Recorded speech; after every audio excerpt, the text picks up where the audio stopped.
오늘은 호세아서 4장 11절부터 19절까지 살펴보겠습니다. 먼저 11절, 음행과 묵은 포도주와 새 포도주가 마음을 빼앗느니라. 지금 이스라엘 백성의 심령 상태가 마음을 빼앗긴 상태랍니다.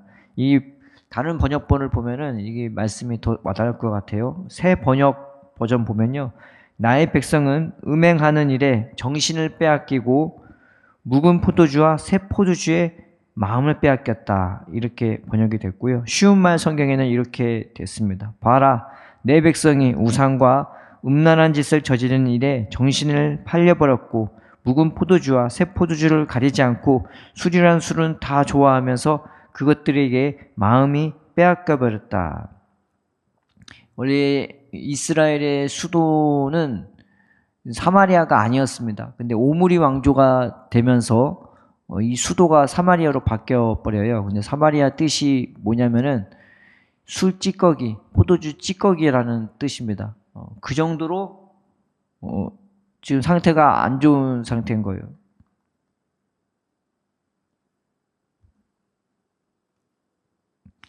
그냥 술로 채워진 상태인 거죠.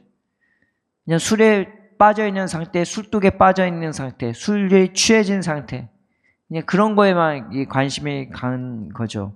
이스라엘의 심령 상태가 지금 어떤 상태인지를 보여줄 수 있는 게 이 사마리아라는 이 수도 이름의 뜻이 되는 것입니다. 마음이 하나님한테 빠져 있는 게 아니라 세상 것에 온통 빠져 있는, 이제 그렇게 되는 겁니다. 그래서 11절 보면은 음행과 묵은 포도주와 새 포도주가 마음을 빼앗느니라. 거기에 취한 상태, 거기에 내 생각과 마음도 완전히 마비된 상태. 사람이 술을 먹으면 정신력이 자기 정신이 아니잖아요. 술에 취하게 되면요. 그런 상태인 것입니다. 내 정신이 아닌 거예요. 근데 내가 마음을 빼앗긴 것도 인지를 못하는 거예요. 그런 상태라고 보여주고 있는 것입니다. 그래서 그 상태에서 이들이 어떻게 진단을 받는지, 어떻게 마음을 빼앗겼는지, 여기서 무슨 일을 하는지, 그리고 어디에서 하는지, 누가 하는지를 12절, 13절, 13절이 순서대로 보여주고 있는 것입니다. 그러면은 그 마음을 빼앗긴 상태에서 그 사람들이 어떻게 무슨 일을 하냐, 그게 바로 하우에 해당되겠죠. 어떤 음행을 하는가. 13절이 보여주고 있습니다. 내 백성이 나무에게 묻고 그 막대기는 그들에게 고하나니 이는 그들이 음란한 마음에 미혹되어 하나님을 버리고 음행하였습니다. 마음이 미혹된 상태에서 그들이 하는 일이 뭐냐? 나무에게 묻고 그 막대기는 그들에게 고한다고 해요. 자기들이 묻고 싶은 걸 묻는 거예요. 근데 그 묻고 싶은 게 뭐냐? 하나님에 관한 걸 묻고 싶은 게 아니라 세상적인 걸 묻고 싶은 거예요. 나 잘 돼? 나 성공해? 나 뭐 가질 수 있게 돼? 그러니까 점을 치듯이 나무들한테 그걸 묻는단 말이에요. 지금 그 일을 하는 겁니다. 그리고 그 막대기는 그들에게 고한다고 하는데, 이 고한다는 말이 어떤 말이냐? 내 백성이 나무에게 묻고 그 막대기는 그들에게 고한다. 이 고한다는 말이 뭔가를 선언하고 확증시켜주고 여러 번 말해줘갖고 확신시켜주는 거예요. 자기들이 듣고 싶은 거를 그 우상 앞에서, 그 나무 앞에서, 나무가 뭐라고, 그냥 그 나무한테 묻고 그걸 듣는데요. 거기서 점을 치고 거기서 우상을 섬기면서 자기가 듣고 싶은 걸, 그 확신과 만족을 얻는단 말이에요.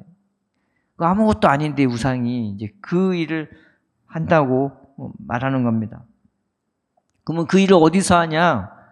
13절을 보면요, 그들이 산 꼭대기에서 제사를 드리며 작은 산 위에서 분향하되 참나무와 버드나무와 상수리 나무 아래에서 하니 이는 그 나무 그들이 좋음이라. 이러므로 너희 딸들은 음행하며 너희 며느리는 간음을 행하는도다. 이렇게 나와 있습니다. 이거 어디서 하냐면은, 이스라엘은 산지의 나라라고 했잖아요. 유다의 산지는 유다 산지로 부르고요. 북이스라엘의 산지는 밑에 부분은 이제 에브라임 산지라고 부릅니다. 그게 므낫세 지파 그 지역까지 쫙 연결이 되어 있어요. 그런데 산으로 뒤덮여 있는 그 산지에서 산 꼭대기도 우상이 되고 작은 산도 우상이 돼버리는 거예요. 그냥 보이는 게 전부 다 우상천지가 되는 거예요. 이들의 상태가 지금 이런 거예요. 온 지역이 다 우상이 돼버리는 거예요. 이 나무도 우상이고 저 나무도 우상이고. 그래서 뭐 참나무, 버드나무, 상수리나무, 뭐 이게 테레빈, 오크, 이게 세 가지 나무가 되는데 그냥 이 나무 저 나무 다 이 세 가지만 우상을 하는 게 아니라 이 나무 저 나무 다 우상이 돼버리는 거예요. 자기가 있는 지역 어디가 됐든 뭐가 보이든 다 우상이 돼버리는 거예요. 하나님은 내팽개치면서 눈에 보이는 모든 것 다 우상의 마음으로, 세상의 마음 빼앗긴 상태로 그냥 자기가 거하는 환경 거기에서 우상만 섬기고 세상 것만 추구하고 지금 북이스라엘이 이 지경이 되었다는 것을 보여주고 있습니다. 그게 13절의 말씀인 겁니다. 그리고 거기서 며느리들과 그 딸들이 음행한대요. 근데 뭐라 할 것도 없대요. 이 일들을 누가 하냐? 며느리들과 딸들만 하는 게 아니라 온 남자들이 다 하는 거예요. 14절 보겠습니다. 너희 딸들이 음행하며 너희 며느리들이 간음하여도 내가 벌하지 아니하려니 이는 남자들도 창기와 함께 나가며 음부와 함께 희생을 드림이라. 깨닫지 못하는 백성은 망하리라 라고 나와 있습니다. 말하자면 누가 이런 일들을 하냐? 그냥 말할 것도 없대요. 누구나 다 그렇게 한대요. 그 누굴 특별히 벌하거나 그렇게 할 수가 없는 게 다 죄짓고 다 하나님을 떠나고 다 우상을 섬기고 다 자기가 있는 자리에서 그냥 자기가 묻고 싶은 것만 묻고 듣고 싶은 것만 듣는 거예요. 하나님이 말하고자 하는 게 뭔지, 하나님이 나한테 뭐라고 말하는지 그걸 듣고 싶고 그걸 묻고 싶은 게 아니라 자기 이상적인 욕심에 따라 그것만 묻고 그것만 듣고 싶은. 그래서 그 상태가 지금 북이스라엘의 상태인 것입니다. 15절 보겠습니다. 이스라엘아 너는 음행하여도 유다는 죄를 범하지 못하게 할 것이라. 너희는 길갈로 가지 말며 베다니로 올라가지 말며 여호와의 사심을 두고 맹세하지 말지어다. 이 말이 나와 있습니다. 길갈과 베다에는 북이스라엘의 거의 최남단에 있는 도시들입니다. 근데 이 길갈은요, 이스라엘 백성이 요단강을 건너서 그들이 거기서 할례를 행하거든요. 근데 길갈의 뜻이 뭐냐면은 바퀴, 덤불이라는 뜻입니다. 굴러가는 덤불. 이게 무슨 뜻이냐? 그들이 이스라엘이 애굽에서 구원받은 다음에 거기서 할례를 행하면서 했던 말이 내가 여기서 애굽의 수치를 굴려냈다라는 뜻입니다. 더 이상 내가 그때는 몰랐어. 우리가 세상에 속고 산 줄 몰랐어. 우리가 욕심대로 살고 있는지 몰랐어. 그것이 얼마나 부끄럽고 수치스러운지 몰랐어. 먹고 사는 일이 힘들다고 먹고 사는 것만 추구하며 살았던 그 인생이 얼마나 부끄러운 인생인지 내가 깨닫지 못했어. 하나님이 나를 붙들어 주시고 구원해 주셔서 이 하나님과 동행하며 사는 기쁨이 너무 충만하니까 내가 그 할례를 행하면서 내가 예전에 살았던 그 모습을 마치 코딱지를 파서 굴러서 확 내버리듯이 굴려보내는 거예요. 그 수치를 부끄러움으로 그리고 시원함으로 자유함으로 확 던져버리는 겁니다. 근데 지금 거꾸로가 됐어. 그 길갈이요, 우상을 섬기는 대표적인 도시가 돼버렸어요. 그러니 하나님을 그렇게 오히려 세상 것 버리듯 쓰레기 버리듯 그냥 내던져 버린 거예요. 이제 그 상태가 역으로 바뀌었단 말이에요. 지금 그걸 보여주고, 또 하나는 베다웨는 베델의 다른 이름이 되는 겁니다. 베델은요, 하나님의 집이라는 뜻이고, 베델과 뭐가 보통 같이 언급이 되냐? 아이가 같이 언급이 됩니다. 베델이라는 도시와 아이라는 도시, 베델이라는 마을, 아이라는 마을이 같이 언급이 되는데, 베델은 집이라는 뜻이고 아이는 폐허라는 뜻입니다. 베델이 진리에 가까운 삶이고 선한 삶을 가리킨다면 아이는 진리가 아닌 악한 것을 따르고 공허한 것을 따르고 무너뜨릴 수밖에 없는 그런 것들을 말하는데, 이 보통 아브라함도 베델을 선택하고 야곱도 베델을 선택하고 이스라엘도 그 침노 경로에 아이를 완전히 무너뜨리고 베델을 선택하고 하나님의 뜻을 따르면서 세워지는 성인데 이 베델도 우상을 섬기는 대표적인 도시가 돼버려갖고 북이스라엘의 초대 왕인 여로보암이 이 베델에다가 우상을 만들어 버렸어요. 황금 송아지를 만들어 버렸어요. 그래서 우상을 섬기는 북이스라엘이 처음부터 끝까지 우상을 섬기는 대표적인 도시가 돼버린 겁니다. 그래서 그 베델을 다른 이름으로 이 호세아에서는 베다웬으로 되게 모욕적으로 경멸적으로 부릅니다. 베다웬이 뭐냐? 사악한 집, 공허한 집이라는 뜻입니다. 우상을 섬기는 집이 돼버린 거죠. 너희는 길갈로 가지 말며 베단으로 올라가지 말아서 유다가 죄를 범하지 못하게 할 것이라. 그들이 있는 도시의 맨 남단까지, 최남단까지 도시로 그냥 우상으로 가득 차인 거예요. 어디서나 그러는데 맨 끝에 있는 그 지역까지, 유다와 붙어있는 그 지역까지 우상을 섬기는 도시로 돼버린 거예요. 그리고 또 하나 여호와의 사심을 두고 맹세하지 말지어다 라고 하는데 이것도 역시 굉장히 불쾌한 말씀인 것입니다. 여호와의 사심을 두고 맹세하는 말은 누가 썼냐? 엘리야와 엘리사가 썼던 말입니다. 이 오므리 왕조의 아합 시대가 가장 타락한 시대였는데 그냥 대놓고 하나님이 성전에다가 바알을 들여놓고 대표적으로 이 나라의 대표적인 신을 여호와로 두는 게 아니라 바알로 두고 그 모든 선지자와 모든 제사장들을 그 바알 선지자, 바알 제사장으로 채웠단 말이에요. 나라가 완전히 하나님을 엿바꿔 먹는 그런 시대가 돼버렸는데 그때 엘리야와 엘리사가 했던 말이 여호와의 사심을 두고 맹세하노니 하나님의 사역을 할 때 그 백성들을 돌이키려는 그 하나님의 뜨거운 마음을 가지고 섬겼을 때 그들이 했던 말이 여호와의 사심을 두고 내가 맹세하노니 여호와의 살아계심을 두고 내가 맹세하노니 그 하나님이 살아계신 것, 그 하나님이 얼마나 이 백성을 생각하는지 그 사역을 할 때 썼던 표현인데 지금 이 북이스라엘이 그 말을 자기들 말처럼 아주 가볍게 아주 하나님 조롱하듯이 이 말씀을 그냥 주문처럼 쓴단 말이에요. 그만큼 타락했어요. 그 말은 그렇게 가볍게 쓰거나 주문적으로 쓰거나 그랬던 말씀이 아닌데 그 말씀 엘리야와 엘리사가 썼던 그 말을 그 시대에도 함부로 썼던 시대인 것을 알 수가 있는 거예요. 그러면 그들이 진짜 여호와를 생각했냐? 아니란 말이에요.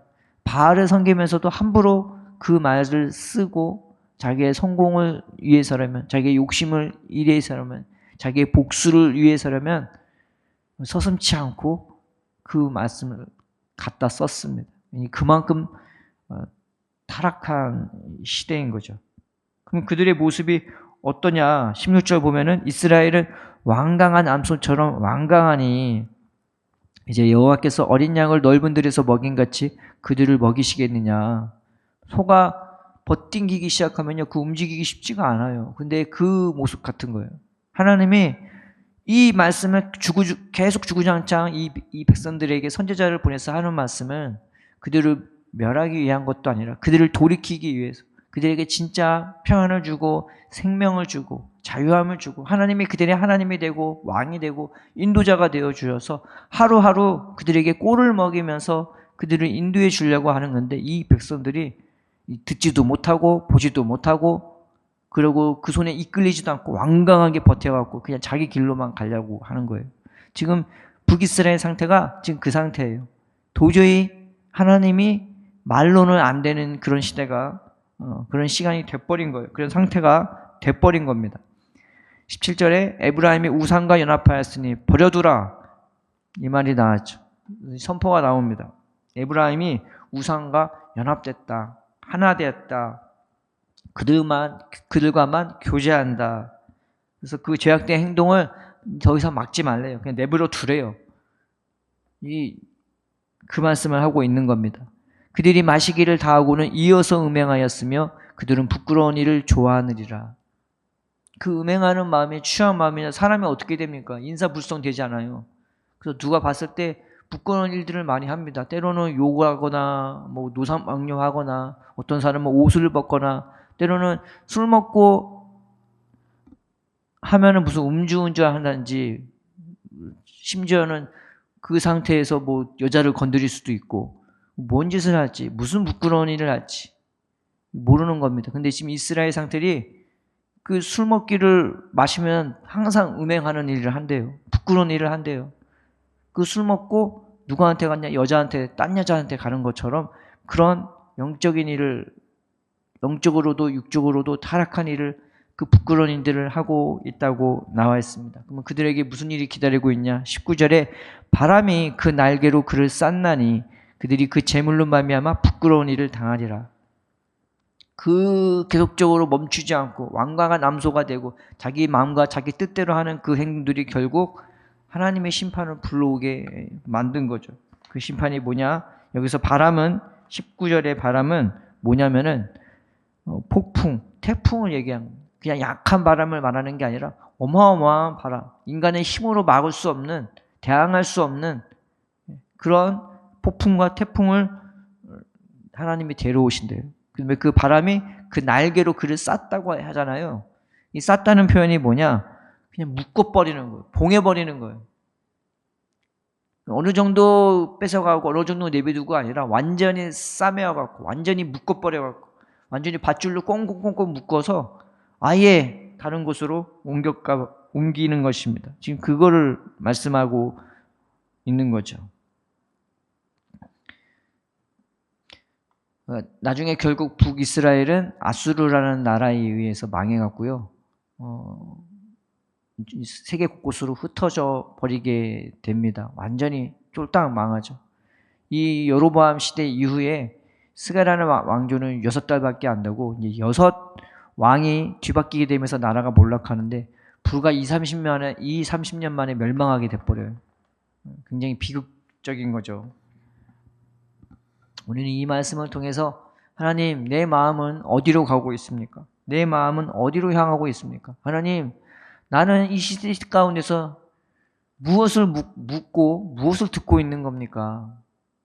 어떻게 하면 잘 살까? 어떻게 하면 평안하게 살까? 그것만 생각하고 있는 건 아닌지.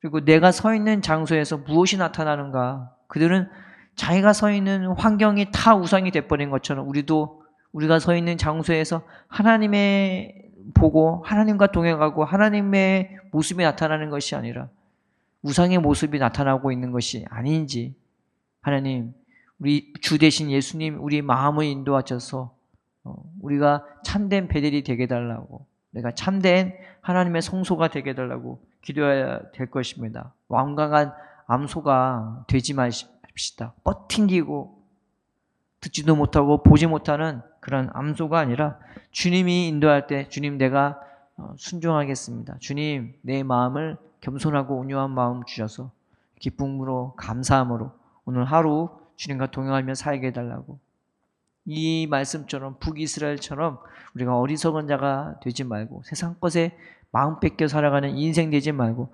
하나님의 손에 의해서 우리 예수님의 손에 의해서 마음이 보호받고 마음이 관리가 되고 그 마음이 선한 마음으로 인도받는 그런 삶을 살 수 있게 해달라고 이 아침에 기도하며 기쁨과 감사함으로 주님과 동행하며 주님과 오늘 같이 동행하며 살아가는 하루가 되기를 주님의 이름으로 축복합니다. 축복합니다. 가장 이 말씀을 보면서 가장 우리가 두려워할 게 뭐냐면요. 하나님이 매를 친다는 것은 그래도 사랑한다는 겁니다. 그래도 이 아들을 같이 사랑한다는 겁니다. 그런데 무서운 게 뭐냐? 그냥 사는 대로 살아가는 거예요.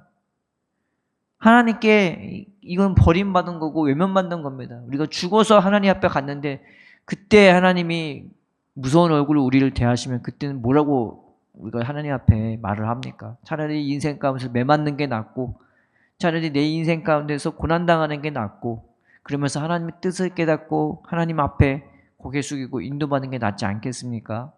그래서 북이스라엘이 하나님께 징벌을 받은 게 아니라 하나님이 회개의 기회를 하나님께서 주시는 것인 거죠. 우리 이 시대 가운데서 내 인생에 고난이 있다면 하나님 내 마음을 다시 돌이켜서 하나님으로 인도받는 삶을 살 수 있게 해달라고 기도하고, 그런 게 없는데 내 마음이 빼앗겼다면 하나님 내 마음을 돌이켜서 하나님의 말씀 앞에 겸손히 순종할 수 있게 해달라고, 회개하게 해달라고, 예수님을 통해 우리의 마음을 인도해달라고 기도하며 주님 앞에 나아갑시다. 살아계신 하나님 아버지 감사합니다. 오늘도 말씀해 주시고 오늘도 우리 자신을 돌아보게 하심에 감사함을 드립니다. 이 시간 기도할 때에, 묵상할 때에 성령이 우리의 마음을 주관하고 인도하여 주옵시고, 예수님 우리의 마음을 주관하시고 붙드셔 주셔서 하나님의 은혜와 사랑에 다시 한번 붙들려 살아계신 하나님을 참으로 섬기고 그 사랑 안에 거하며 인도받는 우리가 될 수 있도록 이 시간 역사하여 주시옵소서. 우리 주 예수님의 이름으로 간구하며 기도드립니다. 아멘.